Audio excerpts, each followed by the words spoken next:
अधिपरिचारिका, परिसेविका, पाठ्यनिर्देशिका या पदावरील कर्मचाऱ्यांच्या वेतन त्रुटी दूर कराव्यात यासह विविध मागण्यांसाठी महाराष्ट्र राज्य परिचारिका संघटनेच्या वतीनं आजपासून संपूर्ण राज्यात काम बंद आंदोलन सुरू करण्यात आलंय।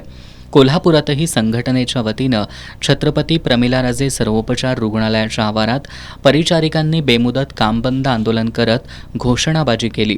मागण्या मान्य होईपर्यंत बेमुदत काम बंद आंदोलन सुरू ठेवणार असल्याचं संघटनेच्या राज्य कार्यकारिणी सदस्या पल्लवी रेणके यांनी सांगितलं। आम्ही सगळे महाराष्ट्र राज्य परिचारिका संघटना लातूर मुख्यालय कोल्हापूरचे पदाधिकारी इथं आहोत।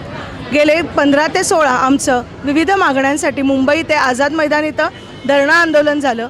तसंच काल 17 रोजी आम्ही सर्वांनी आमच्या विविध मागण्यांसाठी कामबंद आंदोलन केलं। तर आमच्या प्रमुख मागण्या होत्या की सरकारने जे काही कंत्राटीकरणचं धोरण राबवलेलं आहे तर ते धोरण त्यांनी रद्द करावं, आमच्या पदनामांमध्ये बदल करावा जो की ज्याचा त्यांच्यावर कुठलाही आर्थिक भार पडणार नाही आहे। तसंच ज्या काही वेतन त्रुटी आहेत, विविध पदांच्या वेतन त्रुटी आहेत, त्या वेतन त्रुटी दूर कराव्यात। तसंच आमची जी विविध पदं रिकामी आहेत तिथं पदं भरावीत, पदोन्नतीची पदं भरावीत। वेगवेगळ्या ठिकाणी आज वेगवेगळे युनिट सुरू होत आहेत, त्याचा पूर्ण भार परिचारिकांवर पडतोय। तर ते जे युनिट वेगवेगळे सुरू केलेले आहेत त्या ठिकाणी पदनिर्मिती करून त्या ठिकाणची पदभरती करावी।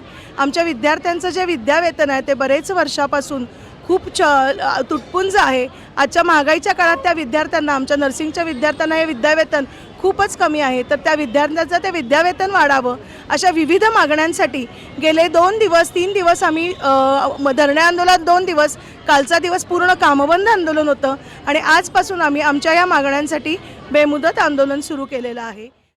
आंदोलनात कोल्हापूर शाखेचे कार्याध्यक्ष विराट चव्हाण, योगेश यादव, मनुजा रेणके, विमल कलकुटकी, मानसी मुळे, दत्ता ऐवळे, दीपक गुरव, राकेश ढाले, विनोद पवार, सॅमसन कुरणे, अभिजित कवाळे, निहारिका हुपरीकर, जॉय येमले, विमल कलकुटकी, मानसी मुळे यांच्यासह परिचारिका सहभागी झाल्या होत्या।